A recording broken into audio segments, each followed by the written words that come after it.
नमस्कार विद्यार्थियों, मैं देवेंद्र पारिक स्वागत करता हूं आपका आज जी के बाय डी पर। विद्यार्थियों, हमारा जो दूसरा इंपॉर्टेंट टॉपिक है, क्योंकि भारतीय प्रस्तावना के बाद में संविधान की जो प्रस्तावना है उसके बाद में सबसे इंपॉर्टेंट टॉपिक जिसमें से सर्वाधिक प्रश्न पूछे जाते हैं, और अगर first grade, second grade, third grade के अकॉर्डिंग देखूं तो इंपॉर्टेंट टॉपिक यही बनता है, और वो है मौलिक अधिकार। मौलिक अधिकार वो चीज है जिनके बिना भारत के व्यक्ति को नागरिकता का एहसास नहीं होता। भारत का नहीं बल्कि कहीं का भी हो, नागरिकता का एहसास करने के लिए सबसे इंपॉर्टेंट चीज क्या होती है? मौलिक अधिकार। अब प्रश्न उठता है कि किस भाग में है, तो भाग 3 में। अब यहां जो मैं पढ़ाऊंगा वो मूलतः मैं संविधान के ही उठाए गए शब्दावली और संविधान में से कॉपी की हुई शब्दावली है, यानी जिसमें न मैं चेंज कर सकता हूं ना आप चेंज कर सकते हैं, और मैं सीधा वहीं से जो अनुच्छेद हैं वहीं से सब कुछ पढ़ा रहा हूँ, यानी मूलतः बेयर एक्ट ही आपको मैं पढ़ा रहा हूँ। अब इससे पहले की कुछ चीज़ें, जैसे कि मौलिक अधिकार अमेरिका से लिए गए हैं, मौलिक अधिकारों की संख्या जो थी पहले 7 थी अब 6 हो गई, ये जो साधारण प्रश्न हैं इन पे चर्चा जब नीति निर्देशक तत्वों के ऊपर चर्चा करेंगे उससे पहले एक बार जो इंपॉर्टेंट क्वेश्चन जो एग्जाम के रिलेटेड और भी होते हैं उनको देख लेंगे। बाकी इस वीडियो में हम पूर्णतः जो बेयर एक्ट में है वो का वो ऐसे कैसे तैयार करेंगे, क्योंकि आजकल कंपटीशन में ये शब्दावली जो है वो मूल रूप से आने लग गई, इसलिए शब्दावली को समझना, जानना और उसको याद करना बहुत जरूरी हो जाता है। चलिए शुरू करते हैं। तो शुरुआत करते हैं अपन आर्टिकल 12 से। अब 12 में क्या है? 12 में है राज्य की परिभाषा। ये बात स्पष्ट कर दी गई कि जो कुछ मौलिक अधिकार लागू होंगे वो भारत राज्य के अंदर जो नागरिक रह रहे हैं वहां लागू होंगे, इसलिए आर्टिकल 12 और 12 में बताई गई राज्य की परिभाषा बड़ी महत्वपूर्ण है, इसको ध्यान से देखना है। इस भाग में जब तक कि संदर्भ से अन्यथा अपेक्षित न हो, इस भाग का मतलब यानी भाग 3 में, और जब तक कि संदर्भ में अन्यथा अपेक्षित न हो मतलब और कहीं व्याख्या करके स्पष्ट न किया जाए तब तक राज्य का मतलब क्या होगा। मतलब अगर मान लो राज्य की परिभाषा कुछ और दे दी जाए तो वो मान लेंगे, लेकिन जब तक वापस से परिभाषा नहीं दी जा रही तब तक राज्य का मतलब क्या है, यानी आज तक भी राज्य का मतलब मौलिक अधिकारों में क्या है, मौलिक अधिकार में राज्य की परिभाषा का मतलब क्या है। तो वो ये है कि राज्य में भारत की सरकार, एक तो भारत सरकार आएगी राज्य में, दूसरी ओर क्या आएगा? संसद आएगी, तथा प्रत्येक राज्य की सरकार और वहां का विधानमंडल जो है वो आएगा, और भारत के राज्य क्षेत्र के भीतर या भारत सरकार के नियंत्रण के अधीन सभी स्थानीय और अन्य प्राधिकरण सम्मिलित हैं। मतलब राज्य में कौन कौन है? राज्य में सीधी सीधी बात समझ लो कि भारत सरकार की बात करें तो संसद और भारत सरकार, जब सारे राज्यों की बात करें तो सभी राज्यों की सरकारें और सभी राज्यों की विधानसभाएं, और उससे नीचे फिर आए तो स्थानीय शासन की जितनी भी संस्थाएं वो सब, ये सारी की सारी मिलाकर के राज्य के नाम से जानी जाएंगी। मतलब जब भी हम मौलिक अधिकारों में राज्य शब्द काम में लेंगे, इसका मतलब राज्य शब्द बोलते ही ये समझ जाओ कि केंद्र से लेकर और अपने गांव पंचायत तक जितनी भी संस्थाएं हैं वो सब काउंट हो चुकी, किसमें आ गई? सारी की सारी राज्य के अंदर आ चुकी। तो आर्टिकल 12 में राज्य की परिभाषा दी गई है, और ये बताया गया है कि केंद्र से लेकर के, केंद्र सरकार से लेकर के स्थानीय शासन तक जितनी भी संस्थाएं हैं वो सारी की सारी किसमें काउंट होंगी? राज्य में काउंट होंगी। क्लियर है? अब बात करते हैं अपन अनुच्छेद 13 की। 12 की बात क्लियर हो चुकी, 12 में सिर्फ राज्य की परिभाषा है, राज्य किसे कहेंगे ये बात स्पष्ट कर दी गई। 13 में क्या है? विधियों की असंगतता का मूल अधिकारों का अपकर्षण, यानी कि विधियों की असंगतता हो, कानून की असंगतता हो, दो कानून जब आपस में लड़े या दो कानूनों की आपस में असंगतता हो, वहां पर मूल अधिकार जो है उनका अपकर्षण हो सकता है या नहीं हो सकता। हो सकता है तो कैसे हो सकता है, और नहीं हो सकता तो क्यों नहीं हो सकता। ये सारी बात किसमें बताई गई है? अनुच्छेद 13 में। देखिए मूल रूप से तो अगर हम बात करें तो अनुच्छेद 13 में ये व्यवस्था की गई है कि मौलिक अधिकारों में कोई संशोधन नहीं हो सकता, मतलब इनमें अपकर्षण नहीं हो सकता, कमी नहीं हो सकती। ये बात आर्टिकल 13 कहता है। मूल भावना आर्टिकल 13 की यही है कि किसी भी कंडीशन के अंदर जो मौलिक अधिकार हैं उनकी कमी नहीं हो सकती, उनका अपकर्षण नहीं हो सकता, यानी भाग 3 का अपकर्षण नहीं हो सकता। चाहे आप कोई भी कानून बनाओ, कोई भी संशोधन करो, लेकिन आप मौलिक अधिकारों को कम नहीं कर सकते। ये मूल आत्मा है, ये मूल बात इसके अंदर बताई गई है। लेकिन एक इंपॉर्टेंट बात है कि इसको बताने के साथ साथ इसकी व्याख्या करते करते लास्ट में जो आर्टिकल 13 का जो आखिरी भाग 4 आएगा, वहां आते आते कुछ मामले ऐसे बन गए कि बड़े विवादित हो गए और न्यायपालिका और व्यवस्थापिका के अंदर विवाद उत्पन्न हो गए। उन विवादों को भी आप इसमें पढ़ेंगे और बड़े ही महत्वपूर्ण हैं, एग्जाम में सर्वाधिक ये पूछे जाते हैं। चलिए देखते हैं क्या मामला है।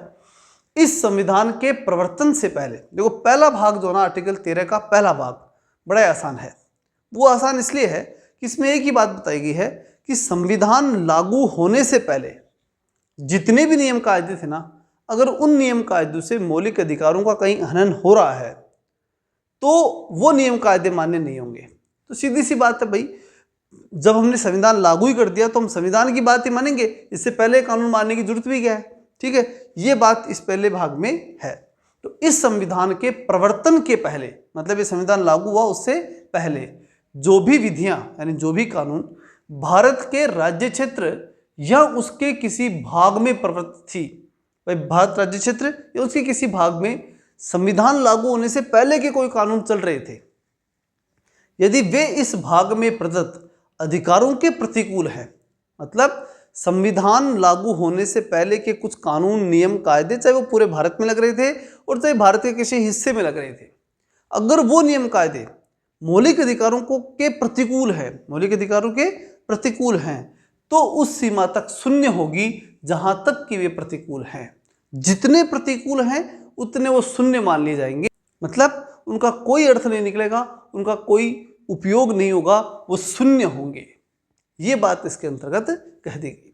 यानी साफ बात है कि आर्टिकल 13 का भाग 1 ये कहता है कि संविधान के लागू होने से पहले का कोई कानून है और वो कानून अगर मौलिक अधिकारों को रोकता है या कम करता है तो वो नियम कायदे फैल हैं, उन्हें स्वीकार नहीं किया जाएगा, वो शून्य होंगे। ठीक। दूसरा, अब बात आती है कि संविधान लागू होने के बाद की स्थिति, तो राज्य कोई ऐसा विधि नहीं बनाएगा। भाग 2 ये कहता है कि राज्य भाई अब तो संविधान लागू हो गया, अब उसके बाद में बना दे तो और कोई मौलिक अधिकार के खिलाफ कानून, तो उसके लिए भाग 2 है। ठीक है ना। भाग 1 किसके लिए है? संविधान लागू होने से पहले अगर कोई कानून मौलिक अधिकारों को रोकता है तो उस कानून को शून्य घोषित कर दिया जाएगा। लेकिन भाग 13(2) ये कहता है कि भाई अगर आज की तारीख में संसद भाग 3 या आर्टिकल 13 के खिलाफ कानून बनाती है तो क्या हो, तो उसका प्रावधान किस प्रकार का होगा। तो बताया गया है कि राज्य कोई ऐसा विधि नहीं बनाएगा जो इस भाग में प्रदत्त अधिकारों का अपकर्षण करती हो, यानी मौलिक अधिकारों को कमजोर करने वाला कोई भी कानून संसद नहीं बनाएगी। और कोई विधि जो इस प्रकार बनाए जाने के बाद इस प्रकार के अधिकारों का अपकर्षण करती है, अगर मान लो कोई कानून बना ही दिया और वो लागू भी हो गया और बाद में मालूम पड़ा कि साहब इससे तो मौलिक अधिकारों का हनन हो रहा है, तो जितना वो अधिकार या जितने वो नियम कायदे उन अधिकारों का हनन कर रहे हैं ना, उतने नियम कायदे शून्य मान लिए जाएंगे। तो कोई विधि जो इस प्रकार बनाए जाने के बाद, भाई कानून बन गया, बनने के बाद मालूम पड़ा और इस प्रकार के अधिकारों का अपकर्षण कर रहा है वो कानून, तो शून्य होगा, वो कानून क्या होगा, शून्य मान लिया जाएगा, जहां तक कि वह उस सीमा तक अपकर्षण करता है। मतलब उतना कानून शून्य मान लिया जाएगा जितना कानून मौलिक अधिकारों को नुकसान पहुंचा रहा है। ठीक। तो भाग 2 साफ साफ कहता है कि भैया आज अगर आप वो कानून नियम बनाते हो ना, तो ध्यान रखो कि मौलिक अधिकारों के खिलाफ मत चले जाना, क्योंकि अगर जितने तुम मौलिक अधिकार के खिलाफ जाके कानून बनाओगे ना, उतना वो कानून रद्द मान लिया जाएगा, उस कानून को हम स्वीकार नहीं करेंगे। ठीक है ना। ये भाग 13(2) स्पष्ट कह देता है। ठीक है ना। इसका मतलब अगर आज संसद कोई मौलिक अधिकार के खिलाफ जाकर कानून बनाती है तो आर्टिकल 13 के 2 को उठा करके सर्वोच्च न्यायालय उस नियम कानून को अवैध घोषित कर सकती है। क्लियर? अब देखते हैं आगे। अगली बात आती है कि इस अनुच्छेद में जब तक कि संदर्भ से अन्यथा अपेक्षित न हो। विधि का मतलब क्या है? मतलब सीधा सा है कि भाग 13(1) में तो ये बताया गया था कि मौलिक अधिकार के प्रवर्तन या कहें कि संविधान लागू होने से पहले का कोई नियम अगर मौलिक अधिकारों को नुकसान पहुंचाता है तो वो नियम जो है वो शून्य घोषित हो जाएगा। 13(2) ये कहता है कि आज की तारीख में संसद अगर कोई कानून बनाती है जो कि मौलिक अधिकारों के खिलाफ है तो वो शून्य घोषित हो जाएगा। अब बात आती है कि वो जो कानून बनाने की बात हो रही है, जिस कानून से मौलिक अधिकारों का हनन हो रहा है, उस कानून का मतलब क्या है, वो विधि या कानून का मतलब क्या है, वो बताया गया है भाग 3 में। ये स्पष्ट किया गया कि कानून मतलब क्या। ठीक है, तो विधि का अर्थ किसमें बताया गया? भाग 13(3) में। विधि में किसी विधान द्वारा प्रचलित कोई अध्यादेश, आदेश, उपनियम, नियम, विनियमन, अधिसूचना, अनुकूलन या अन्य प्रलेख और किसी भी स्थायी प्रकृति के किसी विधान का कोई उप प्रलेख सम्मिलित है। अब इसमें ये रटने नहीं है आपको, इसमें इतना ध्यान रखना कि भारत में बनाया गया कोई भी नियम कायदा हो वो किस में काउंट होता है? विधि शब्द में काउंट हो जाता है, और वो विधि मौलिक अधिकारों का हनन नहीं कर सकती। ठीक है, चाहे वह किसी विधायिका या अन्य किसी प्राधिकार द्वारा बनाया गया हो। वो सारे के सारे नियम कायदे जो भी बनेंगे वो किस में काउंट होंगे? विधि में, और वो नियम कायदे मौलिक अधिकारों का हनन नहीं कर सकते। ये बात किस में है? भाग 3 में। किसका भाग 3? आर्टिकल 13 का भाग 3। ठीक है, अब देख लेते हैं इसमें कि 13 के 3 का ये पहला पार्ट तो हो गया विधि की परिभाषा, और 13(3) जो है उसका दूसरा पार्ट यानी ख जो है वो क्या कहता है? भारत के राज्य क्षेत्र में प्रवर्त विधि में उस क्षेत्र के किसी भी भाग के लिए बनाई गई विधियां भी सम्मिलित हैं। मतलब विधि के अंदर मान लो कोई केंद्र शासित प्रदेश है, वहां का कोई नियम कानून बना तो वो नियम कानून भी किस शब्द में आ जाता है? विधि शब्द में शामिल होगा। तो इसका मतलब यह है कि आर्टिकल 13 का जो पार्ट 3 है वो केवल विधि की परिभाषा हमें देता है, इसलिए इसमें ज़्यादा जोर देने की आवश्यकता भी नहीं है। तीनों याद हो गए होंगे। आर्टिकल 13 बहुत इंपॉर्टेंट आर्टिकल है, इसलिए इसको ध्यान से याद रखिए। सबसे पहला, मौलिक अधिकारों को लागू करने या ये कहें कि संविधान लागू करने से पहले का कोई नियम अगर मौलिक अधिकारों का नुकसान करता है तो वो नियम शून्य घोषित हो जाएगा। भाग 2 जो आर्टिकल 13 का है वो ये कहता है कि आज की तारीख में अगर कोई कानून बनता है और वो कानून अगर मौलिक अधिकारों का नुकसान करता है तो उस कानून को शून्य घोषित कर दिया जाएगा। और भाग 3 जो है 13 का वो ये कहता है कि विधि का मतलब क्या है वो इसमें बताया गया है। अब सबसे इंपॉर्टेंट आता है आर्टिकल 13 का भाग 4 यानी उसका चौथा पार्ट जो है वो बड़ा इंपॉर्टेंट है और उसको ध्यान से देखना।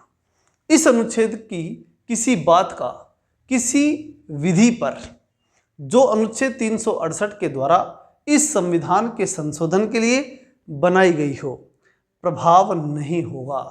बहुत इंपॉर्टेंट है, ध्यान से देखिएगा। वो कहते हैं कि इस अनुच्छेद की किसी बात का, यानी कौन सा अनुच्छेद? अनुच्छेद 13। तो उसकी किसी बात का किसी विधि पर यानी कोई नियम कायदा है उसके ऊपर, और ऐसा कौन सा नियम कायदा जो अनुच्छेद 368 के द्वारा इस संविधान के संशोधन के लिए बनाई गई है। भाई संविधान संशोधन से जुड़ी हुई कोई विधि है, उस संविधान संशोधन से जुड़ी हुई किसी विधि के ऊपर प्रभाव नहीं डालेगा। कौन नहीं डालेगा? आर्टिकल 13 प्रभाव नहीं डालेगा। मतलब सीधा सा है कि आर्टिकल 13 खुद अपने आप को कितना ही कहे कि भैया हमारे में कोई डिस्टर्बेंस नहीं करेगा, हमारे में कोई संशोधन नहीं करेगा, हमारे मौलिक अधिकारों को डिस्टर्ब नहीं करेगा, हमारे मौलिक अधिकार सर्वे सर्वा है, सारी बात कहे और वो ये कहे कि मौलिक अधिकारों में कोई संशोधन नहीं हो सकता। मूल बात यही है। आर्टिकल 13 क्या करना चाहता है? वो यही कहना चाहता है क्या कि मौलिक अधिकारों में संशोधन नहीं हो सकता क्योंकि मौलिक अधिकार सर्वे सर्वा है। जो भी कानून नियम कायदा बनाओगे वो नियम कायदा ही फेल हो जाएगा लेकिन मौलिक अधिकार फेल नहीं होंगे। यही बात है उसका मतलब। तो लेकिन ये जो चौथा पार्ट है वो ये कहता है कि अगर कहीं संशोधन हो रहा है, संविधान में संशोधन हो रहा है, आर्टिकल 368 का उपयोग हो रहा है, तो वहां पर इन दोनों में लड़ाई संभव है। इन दोनों की उच्चता का प्रमाण बहुत ही सोच समझ करके करना पड़ेगा। ये बात संविधान कहना चाहता है इसके माध्यम से। अब ये चीज़ कब ज़्यादा विवादित बनी कि भाई 13 बड़ा या 368? 368 कहता है कि संविधान के किसी भाग में संशोधन हो सकता है, वो तो यही कह रहा है 368 तो क्या कर सकता है, संविधान के किसी भाग में संशोधन कर सकता है 368। और 13 कह रहा है कि मौलिक अधिकारों की कोई हाथ नहीं लगाएगा। ऐसे कोई भी नियम बनाया ना मौलिक अधिकारों के खिलाफ तो वो नियम ही फेल हो जाएगा। ये बात कौन कह रहा है? 13 कह रहा है। तो 13 बड़ा हुआ है कि 368? 368 कह रहा है कि मैं संविधान के किसी भाग में संशोधन कर दूंगा, और 13 कह रहा है कि नहीं नहीं, मौलिक अधिकार तो बहुत बड़ी चीज़ है, इसमें कोई संशोधन नहीं होता, ऐसा कोई कानून नहीं बन सकता इसके खिलाफ। तो ये बात विवादित हो गई और ऐसे में कोर्ट के अंदर ये मामला चला गया। अब वो क्या होता है और वहां से क्या डिसीजन आता है उसके ऊपर हम चर्चा करते हैं। सबसे पहले मामला आया गोलकनाथ बनाम पंजाब राज्य 1967। क्या था मामला? कुछ इस प्रकार था कि इस मामले में पंजाब सुरक्षा और रक्षा अधिनियम 1955 के तहत अधिनियमित एक भूमि अधिग्रहण अधिनियम को संवैधानिकता की चुनौती दी गई। मतलब सीधा सा समझ लो, बहुत ज़्यादा इसमें गहराई की आवश्यकता नहीं है, इतना समझ लीजिए कि गोलकनाथ जो कि एक जमींदार था, उसे काफ़ी ज़मीन थी, और चूंकि वहाँ पर इस कानून के तहत, ठीक है, इस भूमि अधिग्रहण कानून जो था उसके तहत उसकी ज़मीन को अधिग्रहित किया जा रहा था। अब उसकी संपत्ति जा रही थी। अब संपत्ति जा रही तो संपत्ति का उसको अधिकार था। संपत्ति का अधिकार था उस समय, आज तो संवैधानिक संपत्ति का अधिकार है, लेकिन जब ये केस आया था उस समय संपत्ति का जो अधिकार था वो सबके पास, नॉर्मली सभी के पास, बिना संवैधानिक रूप से सभी के पास संपत्ति का अधिकार था। मतलब सब अपनी अपनी संपत्ति रख ही रहे थे, कोई इशू ही नहीं था। अब इसके पास संपत्ति बहुत विस्तारित मात्रा में थी, तो ये गया कोर्ट में। कौन? गोलकनाथ। उसने जाकर कहा कि साहब ये बताओ कि मेरा मौलिक अधिकार है संपत्ति रखना, क्योंकि उस समय संपत्ति का अधिकार मौलिक अधिकार था। आर्टिकल 19 ऐप और आर्टिकल 31 के तहत मौलिक अधिकार था संपत्ति का अधिकार। तो वो जाकर कोर्ट में कहता है कि साहब संपत्ति का अधिकार तो मेरा मूल अधिकार है, और इस अधिकार को अगर आप छीनोगे तो गलत बात है। तो ऐसे में कोर्ट के सामने बात आई कि भाई 13 बड़ा या 368, किसको बड़ा माने? तो ऐसी स्थिति में निर्णय आया कोर्ट का, वो देखने लायक था। क्या निर्णय आया कोर्ट ने? किसको बड़ा माना? 13 को बड़ा माना, यानी कि मौलिक अधिकारों में संशोधन नहीं हो सकता, या 368 को बड़ा माना कि मौलिक अधिकार ही नहीं, संविधान के किसी भाग में संशोधन हो सकता है। किस चीज को बड़ा माना? तो गोलकनाथ का जो केस था उसमें सर्वोच्च न्यायालय ने कहा कि संसद को मौलिक अधिकारों को संशोधित करने का अधिकार नहीं है। ये बड़ी बात है। मतलब गोलकनाथ के केस में साफ साफ कह दिया कोर्ट ने कि संसद मौलिक अधिकारों में संशोधन नहीं कर सकती, और ऐसे करने के कारण से गोलकनाथ के पास संपत्ति का अधिकार है और गोलकनाथ अपनी संपत्ति का यूज करेगा। ये बात इससे स्पष्ट हो गई।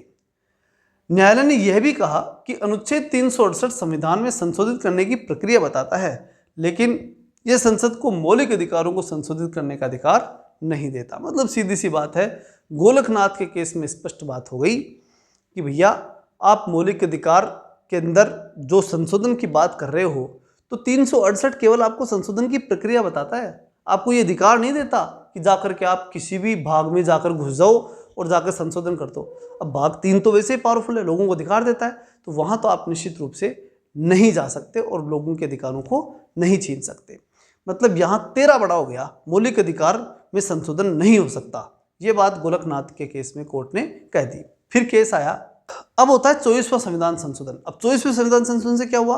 उससे एक बड़ी बात हुई, वो थी 368 के अंदर ही संशोधन कर दिया। मतलब इंदिरा गांधी उस समय प्रधानमंत्री थी, उसने देखा कि ये तो गड़बड़ बात है, तो इसलिए उसने संविधान में ही संशोधन कर दिया। और क्या लिखवा दिया संविधान में? उसने संविधान में लिखवा दिया कि भैया आज की तारीख में संसद ही सब कुछ है।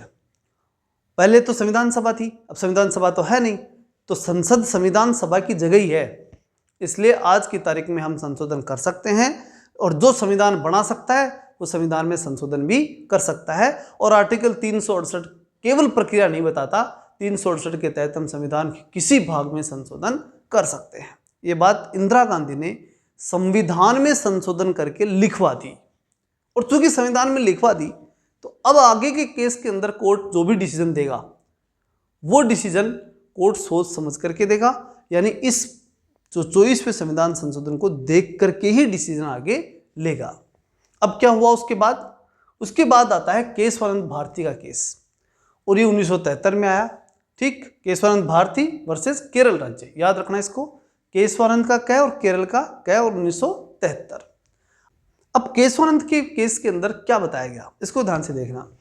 इसमें सीधे निर्णय पर ही चलते अपन, मामला छोड़ो एक बार, मामला समझ में आया हुआ है, मामला साफ साफ है कि 13 बड़ा या 368। सर्वोच्च न्यायालय ने फैसला किया कि संसद को संविधान के किसी भी भाग को संशोधित करने का अधिकार है, क्योंकि अब 24वें संविधान संशोधन से इंदिरा गांधी ने बात लिखवा दी, और लिखवा दी तो इसका मतलब ये अधिकार संसद के पास हो गया कि वो संविधान के अंदर संशोधन कर सकती है।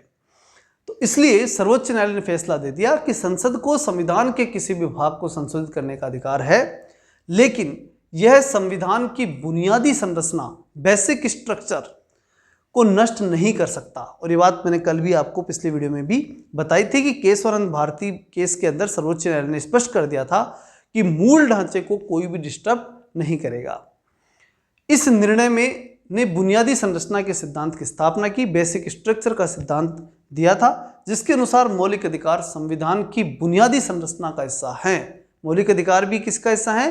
बुनियादी संरचना का, यानी इसको आप संशोधित कर सकते हो, हटा नहीं सकते, और इन्हें संशोधित नहीं किया जा सकता। ये सही कर लेना भाई, संशोधित तो किया जा सकता है, ढांचा जो होता है उसमें संशोधन तो हो जाता है, उठा के साइड में नहीं रखा जा सकता।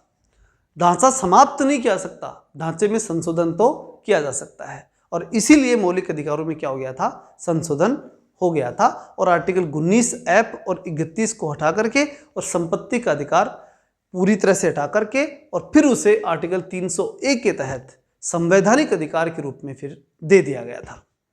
ठीक है, मौलिक अधिकार नहीं रहा संपत्ति का अधिकार, अब वो संवैधानिक अधिकार है। ठीक है, और वो तभी हटा जब इसमें संशोधन हो सकता था, और वो इस केस के बाद में ये बात डिक्लेयर कर दी गई कि भाई संशोधन हो सकता है। अब विषय आता है आर्टिकल 14। 13 क्लियर हो गया होगा, 13 में अब कोई इश्यू नहीं है, एक बार फिर से देखना, 13 बहुत ही इंपॉर्टेंट है। ठीक है, अब आगे बढ़ते हैं। आर्टिकल 14 विधि के समक्ष समानता, विधि का समान संरक्षण। संवैधानिक भाषा क्या है वो बता देता हूं। विधि के समक्ष समानता, राज्य भारत के राज्य क्षेत्र में किसी व्यक्ति को विधियों के समक्ष समानता या विधियों के समान संरक्षण के निषेध से वंचित नहीं करेगा। तो राज्य शब्द इसलिए डाला गया बार बार कि राज्य का मतलब है कि केंद्र से लेकर के स्थानीय शासन तक कोई भी जो राज्य क्षेत्र का कोई भी हिस्सा है, वहाँ कानून के सामने, विधि के सामने सब बराबर हैं, और विधि के समान संरक्षण जो है वो सबको बराबर संरक्षण कानून देगा। विधि के समक्ष समानता, विधि का समान संरक्षण, ये बहुत ज़्यादा हार्ड लैंग्वेज इसमें नहीं है, तो ये आसानी से पहले भी हमें समझ में आती थी और आज भी समझ में आ जाएगी। ठीक, आगे देखते हैं। अब 15 में निश्चित रूप से धर्म, मूलवंश, जाति, लिंग, जन्म स्थान के आधार पर भेदभाव का निषेध, और ये भी साधारण लैंग्वेज के रूप में हम लगातार पढ़ते रहे हैं और ये आपको अच्छी तरह आती भी होगी। ठीक, 15 यानी पंचायती, कई पंच बन जाते हैं समाज में, तो धर्म, मूलवंश, जाति, लिंग, जन्म स्थान के आधार पर भेदभाव करने लग जाते हैं, तो उस भेदभाव का निषेध किसमें है? आर्टिकल 15 में। अब 15 में जो भाग 1 है उसको देख लेते हैं। राज्य किसी नागरिक के प्रति केवल धर्म, मूलवंश, जाति, लिंग, जन्म स्थान या इनमें से किसी आधार पर कोई भेदभाव नहीं करेगा। 15 का जो 1 है ना, वो एक तरह से मूल बात को ही रिपीट करता है, कुछ नया नहीं इसमें। लेकिन दूसरा और दूसरा जो है वो बड़ा इंपॉर्टेंट है। कोई नागरिक केवल धर्म, मूलवंश, जाति, लिंग, जन्म स्थान या इनमें से किसी आधार पर दुकान, सार्वजनिक भोजनालय, होटल, सार्वजनिक मनोरंजन के स्थान, इनमें प्रवेश के संबंध में, यानी इनमें से प्रवेश से रोका नहीं जा सकता। किस आधार पर? इस आधार पर नहीं रोका जा सकता। तो कै में तो मतलब जो 15 का भाग 1 था वो तो 15 का 15 ही है, मूल बात ही बताई गई है। लेकिन 2 में ये बात करने का प्रयास किया जा रहा है आपको, क्या कि भाई कोई भी सार्वजनिक स्थान हो, चाहे वो दुकान हो, सार्वजनिक धर्मशाला, औषधालय, जो भी, वहाँ आपको रोका नहीं जाएगा। और इसी के साथ साथ ख में ये बताया गया है कि जितने सार्वजनिक उपयोग की वस्तु हैं, ये तो सार्वजनिक स्थल हैं जहाँ पर एक तरह से सुविधाएं दी जाती हैं और ये अनिवार्य जगह हैं। जैसे कुआं नहीं हो तो पानी कहाँ से पियेंगे, तो ये तो अति अनिवार्य चीज़ें हो गई। यहाँ तो किसी भी कंडीशन के अंदर भेदभाव संभव नहीं है। तो कुआं, तालाब, स्नानघर, सड़क और अन्य सार्वजनिक उपभोग के स्थानों का उपयोग करने के संबंध में किसी अकारणता, देयता, प्रतिबंध या शर्त के अधीन नहीं होगा। मतलब किसी प्रकार का प्रतिबंध या शर्त उनके ऊपर नहीं लगाई जा सकती। तो दोनों बातों का अंतर ध्यान रखना। ये वो चीज़ें जो पर्सनल हो सकती हैं, जैसे दुकान पर्सनल हो सकती है, लेकिन पर्सनल होने के बावजूद भी आप वहाँ भेदभाव नहीं कर सकते, ये तो इसमें कैम है। और खैमी ये चीज़ पर्सनल नहीं है, और नहीं है तो डेफिनेटली वहाँ पर तो भेदभाव हो ही नहीं सकता। तो इस प्रकार से 15(2) में ये दो बातें स्पष्ट की गई है। अगली बात है 15(3) क्या कहता है? 15(3) कहता है कि इस अनुच्छेद में किसी बात के कारण राज्य को स्त्रियों और बालकों के लिए कोई विशेष उपबंध से नहीं रोक सकता। तो देखो 15 का जो 1 और 2 है वो तो साफ साफ एक बात कहना चाहते हैं कि 15(1) तो कहता है उसी लैंग्वेज को रिपीट करता है, 2 जो कहता है वो सार्वजनिक स्थानों के उपयोग या व्यक्तिगत स्थानों के उपयोग के बारे में कहता है। लेकिन जो 3 है वो सुविधा देने की बात करता है, स्त्रियों और बालकों के लिए कोई विशेष उपबंध करने से राज्य को रोका नहीं जा सकता। अब हालांकि अगर आप कोर्ट में जाते हो तो आपको बहुत बड़ी राहत मिल भी सकती है, लेकिन कानून तो कानून है, वो तो साफ कह रहा है यहाँ पर, ठीक है। इसे आप असमानता नहीं मान सकते 50% आरक्षण को, क्योंकि ये आर्टिकल 15(3) कह रहा है कि स्त्रियों को विशेष उपबंध, स्त्रियों और बालकों के लिए विशेष व्यवस्था की जा सकती है। फिर बात आती है 4 की। 4 क्या कहता है? इस अनुच्छेद या अनुच्छेद 29 के खंड 2 की कोई बात राज्य को किसी भी सामाजिक और शैक्षिक दृष्टि से पिछड़े हुए नागरिकों के किसी वर्ग के उद्धार के लिए या SC ST जो है जनजातियां जो भी हैं उनके उद्धार के लिए कोई विशेष उपबंध करने से नहीं रोक सकता। ये बड़ा इंपॉर्टेंट है, यानी जो आरक्षण का जो प्रावधान की हम बात करते हैं उससे रिलेटेड कुछ हद तक की बात है 15(4). 15(4) में ये है कि कहीं भी सामाजिक शैक्षिक दृष्टि से कोई पिछड़े हुए वर्ग है, यानी SC ST OBC की जो बात हो रही है, उनके उद्धार के लिए कोई विशेष उपबंध, आरक्षण नहीं है यहाँ, उपबंध, ठीक, आरक्षण तो 16 में आएगा, लेकिन विशेष उपबंध की जो बात है राज्य के द्वारा SC ST OBC के लिए विशेष काम किया जा सकता है, ये किस में है? 15(4) में, ठीक है। 15(4) में आरक्षण नहीं है, ध्यान रखना। आरक्षण से जुड़ी हुई ये बात जरूर है, क्योंकि यहाँ सामाजिक शैक्षिक दृष्टि से पिछड़ेपन को घोषित किया जा रहा है और पिछड़ेपन के आधार पर कुछ विशेष उपबंध की बात की जा रही है, ठीक है। तो 15(4) SC ST OBC को विशेष उपबंध की बात करता है। अब हम आते हैं 16 में। आर्टिकल 16 कहता है कि सार्वजनिक नियोजन यानी सरकारी नौकरी लगने की बात को कहता है। सार्वजनिक नियोजन के विषय में अवसर की समानता की बात हो रही है। इसमें सबसे पहला जो है वो आता है कि राज्य के दिन किसी नियोजन के संबंध में सभी नागरिकों के लिए अवसर की समानता होगी, सारे नागरिक बराबर हैं सरकारी नौकरी प्राप्त करने में, ये 16(1) कहता है। 16(2) क्या कहता है कि कोई नागरिक राज्य के दिन किसी नियोजन या पद के संबंध में केवल धर्म, मूल, वंश, जाति, लिंग, जन्म स्थान के आधार पर कोई भेदभाव नहीं किया जाएगा या अयोग्य अकारण प्रतिबंधित नहीं किया जाएगा। मतलब ये कि 16(1) तो कहता है कि सरकारी नौकरी प्राप्त करने में सब बराबर हो, 16(2) ये कहता है कि सभी नागरिकों को कोई धर्म, मूल, वंश, जाति, लिंग के आधार पर कोई विशेष सुविधा नहीं दी जाएगी या विशेष कमजोर नहीं माना जाएगा। तो फिर आरक्षण वाली कहानी, यहाँ तो आप सब बराबर बराबर की बात कर रहे हो, तो फिर नई चीज जो आती है वो यहाँ है कि इस अनुच्छेद की कोई बात संसद को ये उपबंध करने से नहीं रोकेगी। मतलब संसद उपबंध कर सकती है किस बात का? कि राज्य के अधीन कोई नियोजन यानी कोई गवर्नमेंट जॉब या पद किसी राज्य या संघ राज्य क्षेत्र के अधिवासियों के लिए, जैसे मान लो मणिपुर है, मणिपुर के लिए विशेष प्रयोजन कर दिया कि साहब मणिपुर वाले लोग ही उस एग्जाम में दे सकते हैं और वही नौकरी वहाँ पर लगेंगे, तो ऐसा राइट उसके पास है। किसके पास? संसद के पास। तो भाग 3 ये कहता है कि विशेष क्षेत्र को जो है वो आरक्षण दिया जा सकता है। विशेष क्षेत्रीय आरक्षण की बात हो गई एक तरह से, और ये हो गई SC ST के आरक्षण के संबंध में। और भाग 4 जिसे बोलते हैं 16(4), इस अनुच्छेद में कोई बात राज्य के पिछड़े हुए वर्गों के नागरिकों के लिए, मतलब SC ST OBC, जो राज्य के अधीन सेवाओं में समुचित प्रतिनिधित्व नहीं रखते, ठीक है ना, उनके नियोजन के पक्ष में उपबंध कर सकता है, यानी उसको उपबंध को रोकेगा नहीं, ठीक। तो इसका मतलब ये है कि ये जो चौथा जो है वो तो SC ST OBC को आरक्षण देने की बात करता है। तीसरा जो बात करता है वो देता है किसी क्षेत्र विशेष के आरक्षण की बात करता है। तो 16(1) सबको बराबर रखने की बात करता है, 16(2) धर्म, मूल, वंश के आधार पर कोई भेदभाव न करते हुए नौकरी देने की बात करता है, 16(3) जो है वो करता है क्षेत्रीय आरक्षण की बात, और 16(4) वर्गीय आधार पर आरक्षण की बात करता है। ये चारों आपको ध्यान रखने हैं। अब 16(4) के अंदर भी 2 महत्वपूर्ण खंड हैं, उनको भी फटाफट देख लीजिए। 16(4) का है क राज्य को अनुच्छेद 16 के खंड 4 या खंड 4 क के अधीन किए गए किसी उपबंध द्वारा आरक्षित की गई रिक्तियों के विषय में अपने अधीन सेवाओं और पदों की नियुक्ति या पदोन्नति में अनुसूचित जाति जनजाति के आरक्षण। मतलब सीधा सा है कि 16(4) क जो है ना, उस क पदोन्नति में आरक्षण को सपोर्ट करता है। सीधी लैंग्वेज यही है, ठीक है ना। पदोन्नति में आरक्षण का सपोर्ट कौन करता है? 16(4) क जो है वो 4 क का भी क, ठीक।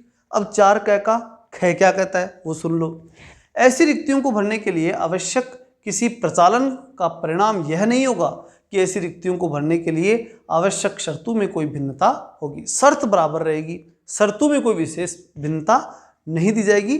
पदोन्नति में आरक्षण होगा लेकिन शर्तों की भिन्नता नहीं होगी, ठीक है। इस प्रकार से 4 क के अंदर 2 प्रावधान कर दिए गए। अब 4 ख और है वो क्या कहता है? ये 4 ख किसका पढ़ रहे हैं अपन? ये हम 4 जो ख पढ़ रहे हैं, क और ख, वो हम पढ़ रहे हैं आर्टिकल 16 का, जो सरकारी नौकरियों के संदर्भ में है। अब 4 ख एकदम साधारण है, वही है, रिपीटेड है, ठीक है। विशेष रूप से ये कि पिछड़े वर्ग के जो नागरिक है ना, उनके पक्ष में अगर राज्य द्वारा कुछ उपबंध किए जाते हैं तो कर सकता है राज्य। मतलब ओबीसी के लिए विशेष आरक्षण की बात इसमें कही गई है, विशेष कुछ उपबंध करने की बात इसमें कही गई है। तो मूल रूप से अगर हम बात करें तो 16(4) आरक्षण के संबंध में है। क्लियर है? अब हम बात कर लेते हैं 17 की। आर्टिकल 17 साधारण सा है, अस्पृश्यता का अंत, किसी को भी अस्पृश्य नहीं माना जाएगा। ये साधारण लैंग्वेज है। अस्पृश्यता का अंत किया जाता है और उसका आचरण किसी भी रूप में निषिद्ध है। अस्पृश्यता का कोई भी उपकरण या अपकरण अस्पृश्यता का कोई भी अपकरण दंडनीय अपराध होगा। मतलब अस्पृश्यता का कोई भी अगर आप प्रयास करते हैं तो वो दंडनीय अपराध माना जाएगा, जैसा विधि द्वारा उपबंधित हो, यानी कानून जैसा चाहे वैसा आपको दंड मिलेगा अगर आपने किसी को अस्पृश्य कहा या उसके साथ ऐसा व्यवहार किया तो। अगली बात आती है 18 जो अंतिम है, जो समानता के अधिकारों में, और ये भी एक महत्वपूर्ण है, फटाफट देख लो, साधारण सा है। उपाधियों का उन्मूलन, उपाधियों का अंत। 18 में आता है 8 यानी ठाट हो गए खत्म, उपाधियों का हो गया अंत। कोई उपाधि सैन्य या शैक्षिक सम्मान को छोड़कर राज्य द्वारा प्रदत्त नहीं की जाएगी। कोई भी उपाधि दो ही क्षेत्रों में दी जा सकती है, तो सेना में या शिक्षा में, इसके अलावा कहीं उपाधि नहीं मिलेगी, पहली बात। दूसरा, कोई नागरिक भारत द्वारा प्रदत्त कोई उपाधि स्वीकार नहीं करेगा, मतलब भारत कोई विशेष उपाधि किसी को नहीं देगा। तीसरा, कोई नागरिक कोई विदेशी राज्य द्वारा प्रदत्त कोई उपाधि स्वीकार नहीं करेगा, न भारत उपाधि देगा न विदेश से कोई उपाधि लाएगा। सिर्फ 2 ही क्षेत्रों में उपाधि है, सेना या शिक्षा में। सेना और शिक्षा को छोड़ करके कोई न तो भारत में से उपाधि लेगा न बाहर से लाएगा। बाहर से उपाधि तो आप फिर भी अगर सेना और शिक्षा में भी लाते हैं, सेना में तो ला ही नहीं सकते, शिक्षा में ला सकते हैं मान लो, तो फिर आपको राष्ट्रपति से पूछ करके आप ले सकते हो, ठीक है ना। ये कौन सी हुई? अगर विदेश से कोई शिक्षा के संबंध में उपाधि लेके आते हो। अब चौथा जो अंतिम है वो देख लीजिए, कोई विदेशी कोई उपाधि जो भारत द्वारा प्रदत्त हो स्वीकार नहीं करेगा। मतलब भारत की जनता को अगर भारत सरकार कोई उपाधि दे रही है रूटीन में, तो वो उपाधि भारत सरकार किसी विदेशी को नहीं देगी, ठीक है ना। इसका मतलब ये निकलता है, मतलब चारों का साधारण सा मतलब है। पहला इंपॉर्टेंट है, सेना और शिक्षा में उपाधि दी जा सकती है, पहला। दूसरा, भारत किसी को कोई उपाधि नहीं देगा भारत सरकार। तीसरा, भारत का कोई भी नागरिक विदेश से उपाधि नहीं लाएगा, और लाएगा तो राष्ट्रपति से पूछेगा। चौथा, कोई भी विदेशी को भारत उपाधि नहीं देगा, भारत सरकार द्वारा किसी विदेशी को कोई उपाधि नहीं दी जाएगी।